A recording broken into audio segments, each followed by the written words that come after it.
Olá, seja bem-vindo mais uma vez à nossa Escola Bíblica do Discípulo. Estivemos ausentes de vocês na semana passada, tivemos problema aí na nossa gravação, nosso áudio, e aí nós resolvemos não publicar a gravação da semana passada, mas estamos com vocês hoje, e você que tem nos acompanhado, você que é membro da Igreja Batista do Jardim Tarumã, que tem compartilhado esses estudos aí com seus amigos, com as pessoas, não deixem de dar a sua curtida, aí o seu chamado like, é muito importante para nós que você acesse o nosso canal, dê a sua curtida e muito mais do que isso, que você aproveite o conteúdo que é ministrado nesta aula para o seu crescimento, para o seu fortalecimento espiritual. É claro que nós temos vários outros vídeos, várias outras aulas, vários outros mestres, pastores, ministrando esta aula. Aí você pode acessar também a sua liberdade de conhecer a palavra do Senhor. Mas nós temos aqui o propósito de, em poucas, resumidamente, darmos aí uma noção básica desse conteúdo do Novo Testamento. E hoje nós estaremos especialmente estudando o livro de Apocalipse, nessa primeira parte, nessa introdução ao estudo aí, visão panorâmica do livro de Apocalipse. Então, que Deus possa iluminar a nossa mente, a sua, nesse tempo de aprendizado. Nós devemos perguntar, por que estudar o livro de Apocalipse? Esse é um conteúdo, um livro que algumas pessoas até têm medo de se aprofundar, ou de desejar estudar, ou até mesmo de ler o livro de Apocalipse. É um livro cheio de figuras, cheios de ilustrações, cheios de imagens, mas é um livro que nos traz profundas reflexões, lições importantíssimas, necessárias para a igreja do Senhor Jesus. Então, algumas razões pelas quais nós devemos estudar o livro de Apocalipse. Primeiro, porque trata-se aí da última revelação do Senhor Jesus nas Escrituras. Foi o último livro a ser escrito do Novo Testamento. No cânon, na Revelação, é o último livro que nós temos. Então, ele é importante para a gente conhecer o que Deus tem para a igreja nesse tempo. Também enfatiza o juízo de Deus, enfatiza a redenção em Cristo Jesus e nos traz profundas reflexões e lições sobre o reino de Deus. Você que já estudou conosco, que já esteve em nossas escolas ou nos cultos ouvindo as mensagens sobre o reino de Deus, nós sabemos o valor de estudarmos o reino de Deus. E Apocalipse é esse que nos traz profundo conhecimento sobre o reino de Deus, especialmente sobre o estabelecimento final do reino de Deus. Também é um livro que está enxertado, cheio, repleto de cânticos, de louvores, de adoração ao nosso Deus. É um dos hinos, um dos livros que mais tem o registro dos cânticos. Nós falamos que um deles também era o livro de Lucas, o Evangelho de Lucas, o outro é o livro de Apocalipse. Com ele a gente aprende a adorar ao Senhor. Também o livro de Apocalipse nos aponta para a volta do Senhor Jesus. Ele então, associado às mensagens escatológicas de Mateus, de todos os evangelhos, associado a algumas outras figuras do Velho Testamento, dos livros proféticos ali, como Ezequiel, o livro de Apocalipse nos traz exatamente um conhecimento dos sinais dos últimos tempos e de como a igreja do Senhor Jesus deve se posicionar ante a volta do Senhor Jesus Cristo. Então é um livro que muito tem a nos ensinar e é necessário nós estudarmos esse livro para a nossa edificação.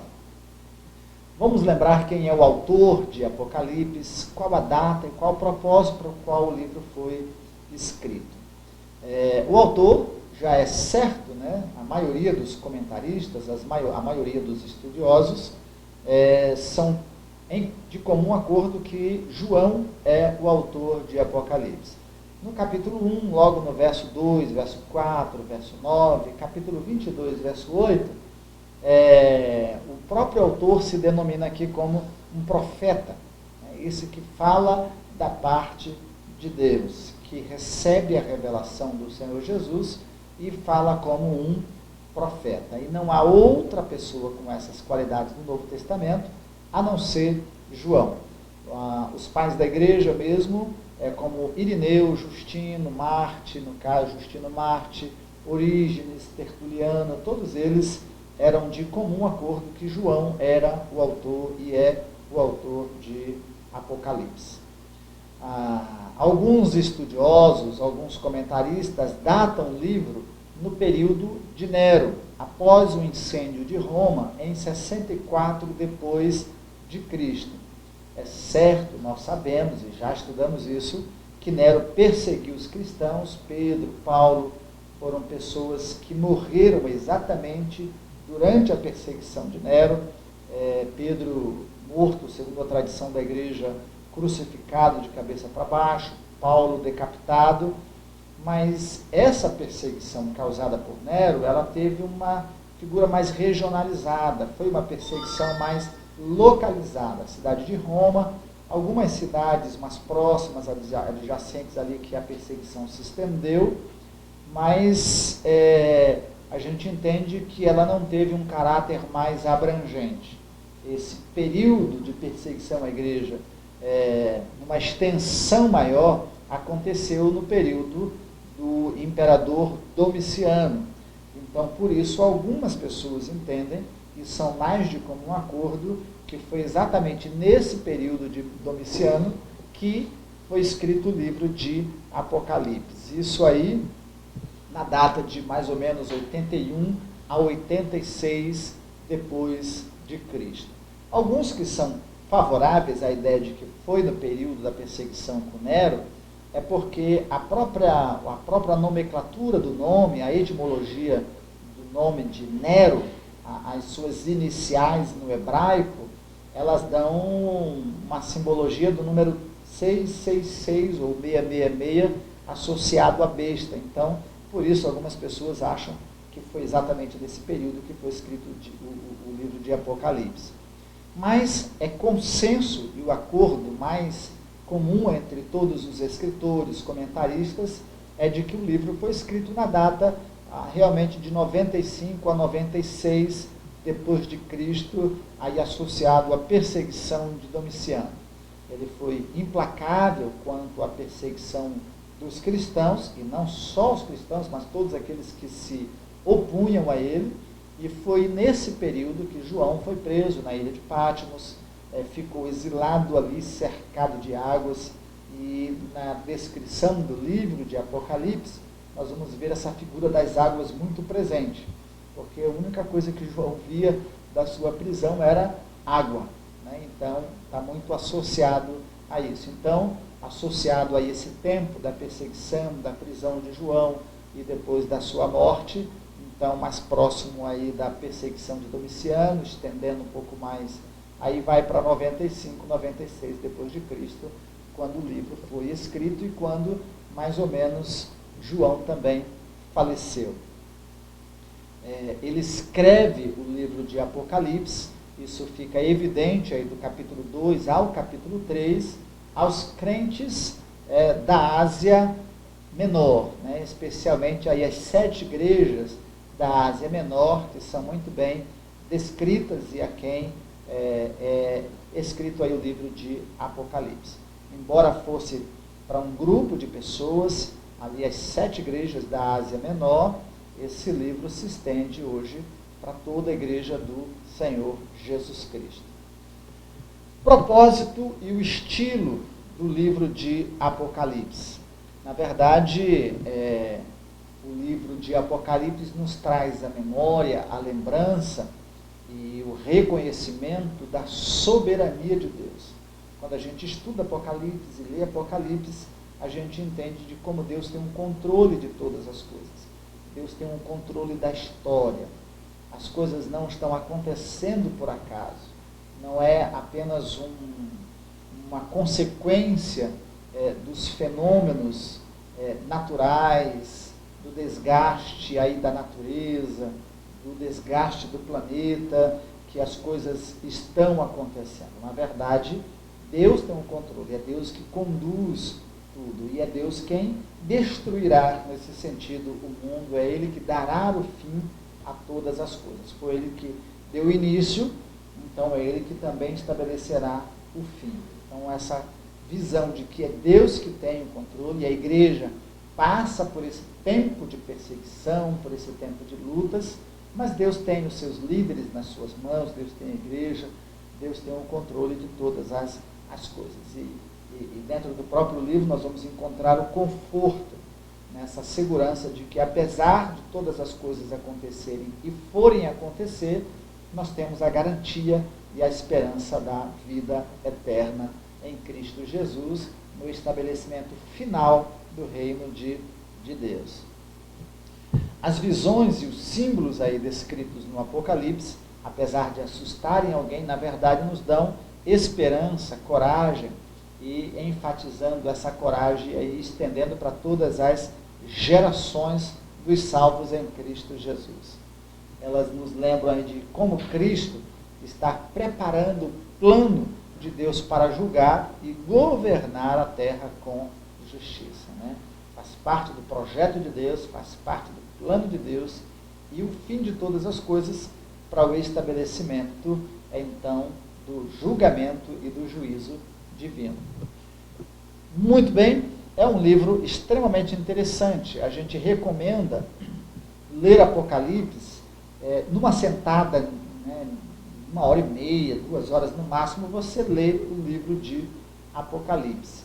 Talvez seu tempo, né, a sua disponibilidade não é para isso, mas o gostoso é a gente ler o livro todo de uma vez ou mais de uma vez, e aí depois ir se aprofundando nas interpretações, no conhecimento, nos comentários, para entender melhor o que Deus tem para nós hoje, através dessa mensagem. Apocalipse aí contém os 3 estilos literários encontrados na Bíblia. Nós temos no livro de Apocalipse profecias, nós temos no livro de Apocalipse as epístolas, a escrita às 7 igrejas, e nós temos a descrição apocalíptica, né, que é esse livro escrito de uma forma simbólica, cheio de símbolos, né, de figuras escatológicas. A semelhança do que nós temos em alguns outros livros do Antigo Testamento. Nós temos Ezequiel, nós temos Daniel, que nos trazem figuras como esta. Zacarias, né, um outro livro que também nos traz essas figuras. Sempre que a igreja, ou sempre que o povo de Deus viveu e passou por um momento de perseguição, a forma de escrever, ela tinha o seu valor simbólico, né? Ela tinha a sua alegoria, a sua simbologia, e quem lia sabia o que estava sendo dito. Características especiais aí do livro de Apocalipse. O livro de Apocalipse, ele comumente repete muitas frases. Por exemplo, nós encontramos 4 vezes aí no capítulo 1, verso 10, capítulo 4, verso 2, capítulo 17, verso 3 e o capítulo 21, verso 10, quando João fala sobre estar em espírito. Então isso é repetido por diversas vezes aí a expressão em espírito, ao receber especialmente aí a revelação de Deus. Ele também usou a frase que é comum no livro de Apocalipse, aos que habitam sobre a terra. Essa é uma referência aí aos malfeitores que receberão juízo divino naquele último dia. Nós vamos encontrar essas expressões repetidas aí no capítulo 3, verso 10, sempre verso 10, né? Coincidentemente, capítulo 6, verso 10, capítulo 11, verso 10, e com a variação, capítulo 13, verso 8 e verso 14. Então, nós vamos encontrar, não é só essa, mas outras palavras ou frases que são repetidas aí no livro de Apocalipse. São características aí peculiares do livro. O livro de Apocalipse, algumas pessoas dividem ele em blocos para facilitar a compreensão, a interpretação, e o próprio autor escreve desta forma. Só que alguns dividem esses blocos em número de 6, número de 7, né? Nós vamos aqui, conforme o livro que nós estamos usando como base do nosso estudo, né? Aquele material que nós estamos usando, sempre apresentado a vocês nas aulas anteriores, do comentário de Novo Testamento. Então nós vamos dividi-lo aí em alguns blocos, né? Então me acompanha aí nessa divisão para facilitar. Na próxima aula a gente se prende a cada um desses blocos, o sentido do que cada um deles quer manifestar ou nos ensinar, nos dizer. No capítulo 2 e capítulo 3, nós encontramos aí uma mensagem às igrejas, né? Dito a introdução, dizendo a quem está sendo escrito, então nós temos as epístolas, as cartas escritas aí às 7 igrejas, isso do capítulo 2 ao capítulo 3. Depois, do capítulo 6, do verso 1 ao capítulo 8, verso 6, nós encontramos uma mensagem aí sobre João, revelou o julgamento dos selos. Então nós temos aí o chamado 7 selos. Então, julgamento, juízo desses selos.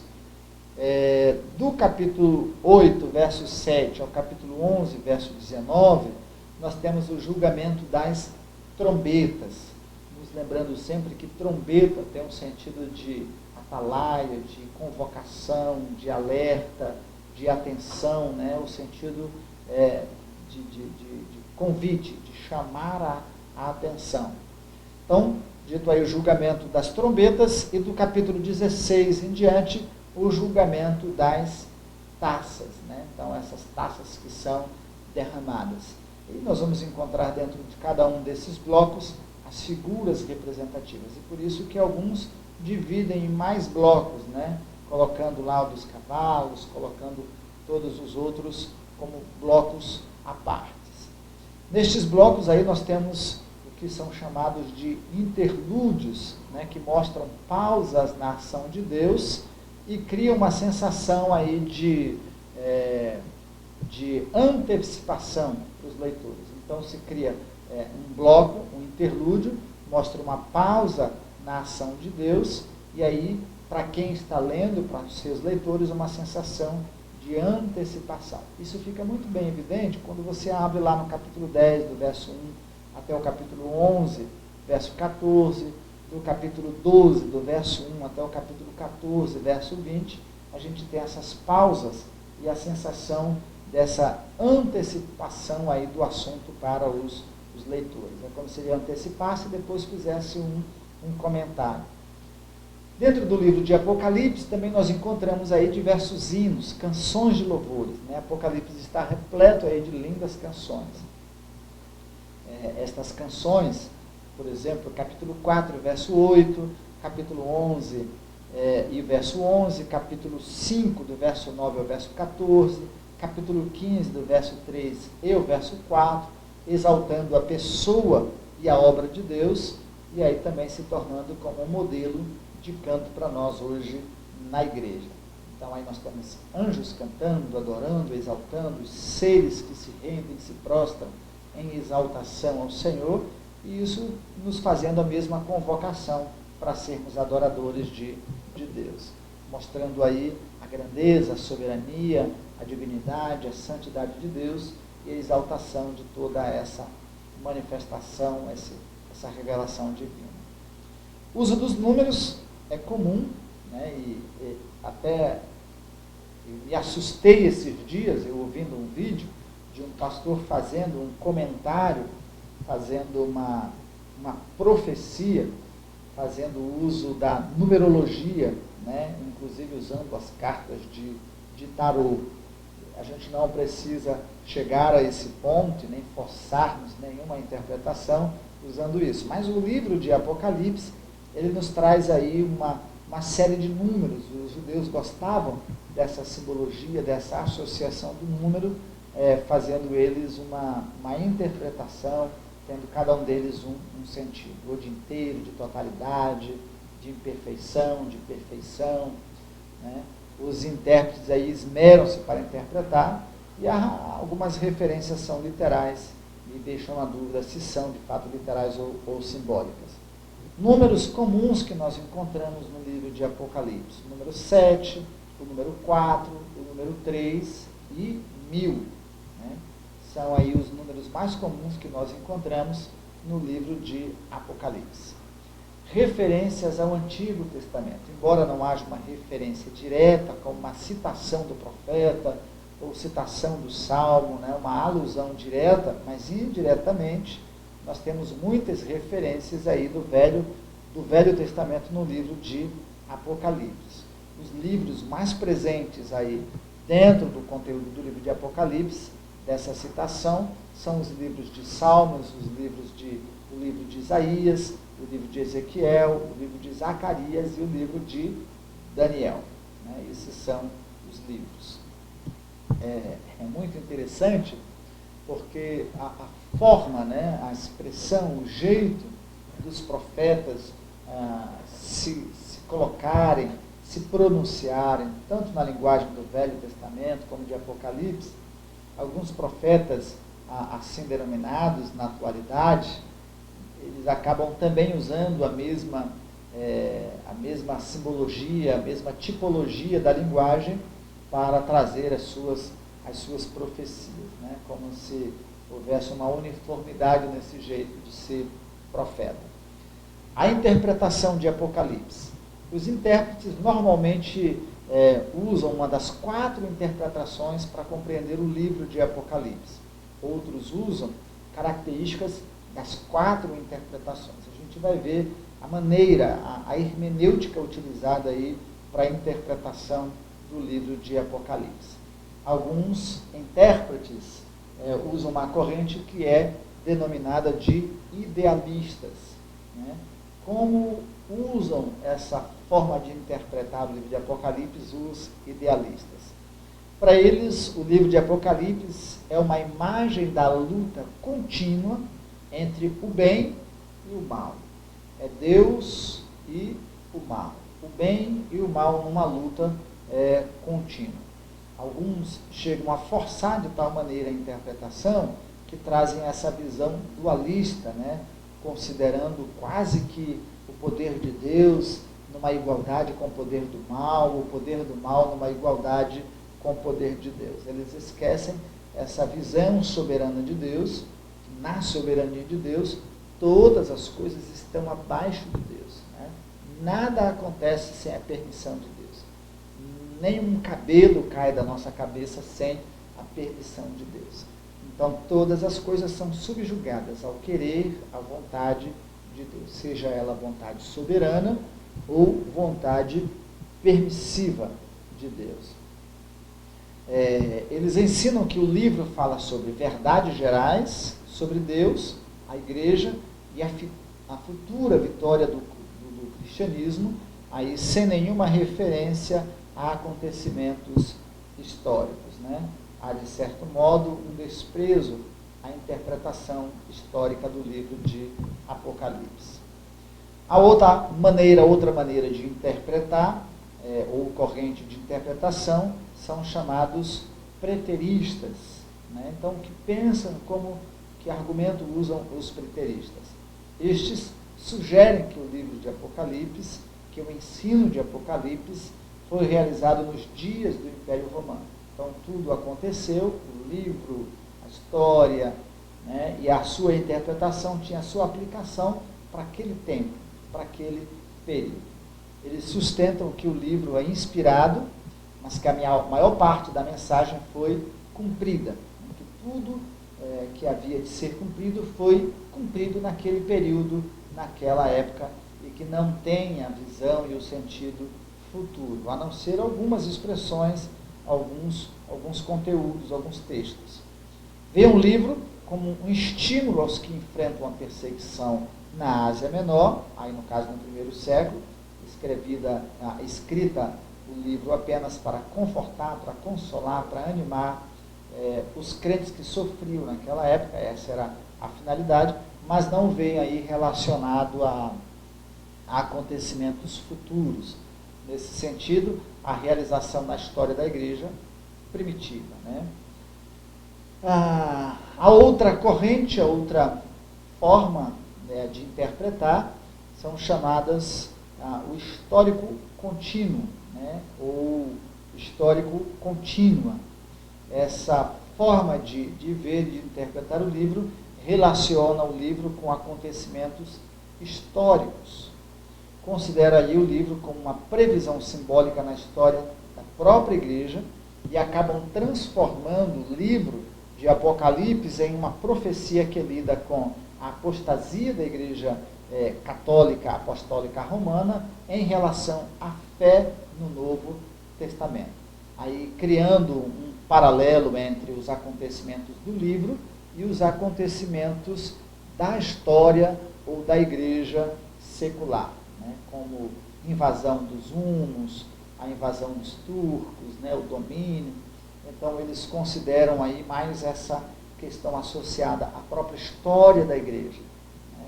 E não trazendo nenhuma interpretação para o contexto geral da história da humanidade, mas muito mais uma ligação relacionada aí a esse confronto com a Igreja Católica Apostólica Romana.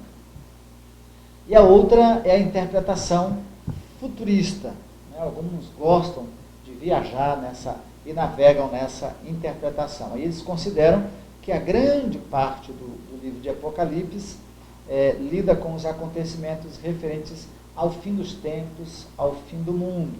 E entendem que os capítulos 2 e capítulo 3 referem-se às igrejas que existiram no primeiro século, mas que transpõem a sua mensagem para as igrejas do atual tempo, né, do presente. Começando aí pelo capítulo 4, tirando aí as cartas às igrejas, a partir do capítulo 4, então, dizem que Apocalipse contém acontecimentos estritamente relacionados ao futuro. Aí, nesse sentido, deixe-me fazer um esclarecimento maior, a ideia de que a carta às igrejas, esse conteúdo, essa parte do 2 até o capítulo 3, ela está voltada diretamente para a igreja daquela época, daquele tempo. Fora isso, então, todo o restante mais do livro se diz ou diz respeito às questões futuras, né, as questões escatológicas. Dentro dessa visão, nós temos aí também os chamados pontos de vistas milenares. É aí que nós vamos entrar naquelas correntes chamadas amilenistas, pré-milenistas, pré-milenistas dispensacionalistas. Então, vamos ver rapidamente só um pouco dessas escolas e dessa visão milenista na interpretação aí do livro de Apocalipse. Nós não vamos aqui nos aprofundar, é só passar a visão geral de cada uma delas, mas você pode depois emergir, estudar um pouquinho mais sobre essas escolas, sobre essas interpretações. Algumas igrejas, por exemplo, como a igreja presbiteriana, elas acabaram adotando na sua conduta de fé, na sua declaração de fé, né, na sua confissão, digamos assim, a visão amilenista, né? Então, mas vamos lá, nós os batistas, por exemplo, nos dividimos. Algumas pessoas são pré-milenistas, outras são amilenistas, outras são pós-milenistas. Não há uma definição clara sobre isso. As igrejas, por exemplo, pentecostais e neopentecostais, elas pendem muito mais para o pré-milenismo, e o pré-milenismo pós-dispensacionalista, pré-dispensacionalista e essas outras correntes mais. Mas vamos conhecer um pouquinho de cada uma delas, né? Os pós-milenistas creem que a pregação do Evangelho fará com que a vida ou o povo, né, de Deus melhore cada vez mais até a Terra entrar na Era de Ouro ou no período do milênio. Nesse sentido, Cristo virá após o milênio. E aí, nessa visão interpretativa, a igreja traz o milênio. Então, as coisas vão se aperfeiçoando, vão sendo melhoradas, até chegar o tempo do período do milênio. E aí, depois desse período do milênio, então, Cristo virá após esse tempo. A outra, os amilenistas, creem que não existe nenhum reinado literal de Cristo na Terra, mas que o domínio presente de Cristo sobre a igreja é o milênio. De acordo com esse ponto de vista, Satanás é um inimigo derrotado e os crentes reinam em vida por meio de Cristo Jesus. Então não haverá o milênio literal. Eu gosto de pensar dessa forma, no sentido de que o governo de Deus, o reino de Deus se estabelece nesse mundo a partir do seu governo na nossa vida e coletivamente fazemos parte do corpo de Cristo Jesus, então o governo se dá através daqueles salvos por Cristo Jesus, guiados e liderados e dirigidos por Cristo Jesus. Não que Deus não tenha o controle de todas as outras coisas da história, mas nesse sentido do governo, né? da presença de Cristo Jesus. E que não haverá um milênio literal. Né? Esse milênio ele é simbólico, figurado.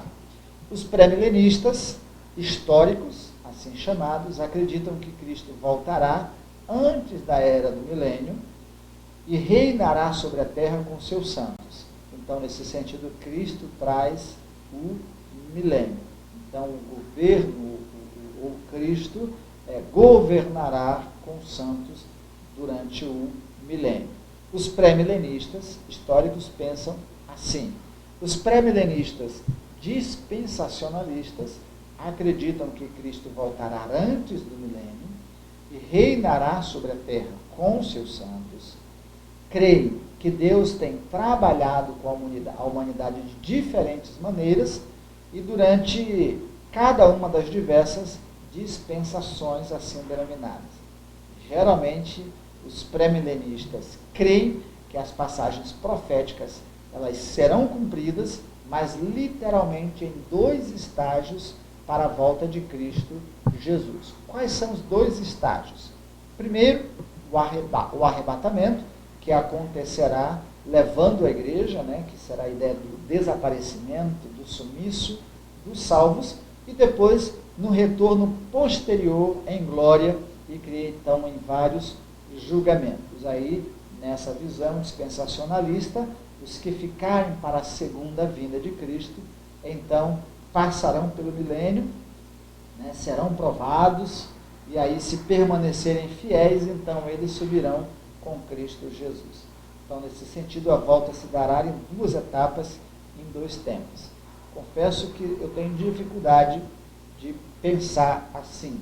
Né? Creio que a volta de Cristo se dará de uma vez única e quando vir, levará a sua igreja, né, estabelecerá o juízo final e o fim de todas as coisas.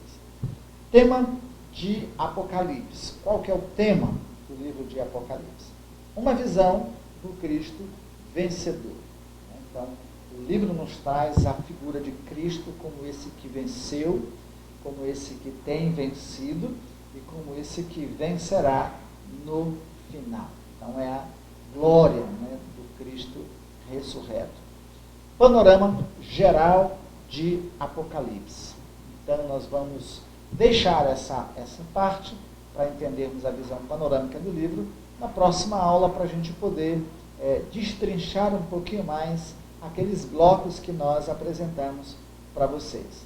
O primeiro momento ali do Cristo, que fortalece as igrejas, do capítulo 1 até o capítulo 3, verso 22, né, aí sobre Cristo glorificado, fortalecendo as igrejas, animando as igrejas e os crentes a passarem pela perseguição, depois o julgamento de Cristo sobre o pecado, aí a segunda visão de João mostra o julgamento sobre o mundo, sobre o pecado, e aí a gente vai ver as taças, os selos e toda essa parte nós vamos comentar na semana que vem. Então não deixe de estar conosco na semana que vem para a gente entender esses blocos aí divididos no livro de Apocalipse.